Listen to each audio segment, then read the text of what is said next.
just unbox your TCL Roku TV. Before you can start watching, you'll need to install the stand or legs correctly. So let's get it set up in just a few minutes.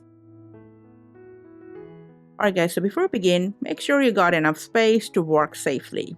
So right after unboxing, you will find 2 sets of legs and 4 sets of screws included in the box. The only tool you'll need is a screwdriver. Now these stands are not labeled left or right.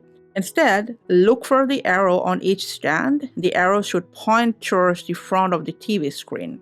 It's recommended that if you want, you can keep the TV face up so the screen doesn't get any scratch. Alright, so let's get back into the work. On the bottom of the TV, you'll see screw hole cutouts where the stands need to be installed.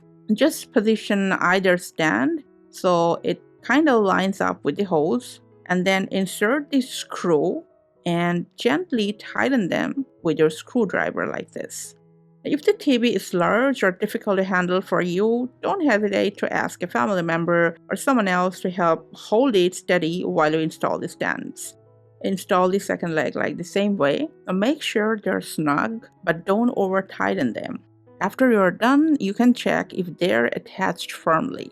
Now once both the legs are securely attached, carefully lift the TV upright and just go ahead and place it on a stable surface. Just give the TV a gentle check to make sure it's sitting level and the legs are firmly installed. And that's it. Your TCL Roku TV is now ready for the rest of the setup process. If you need a setup tutorial, we have a step-by-step beginner-friendly video waiting just for you. Thanks for your time.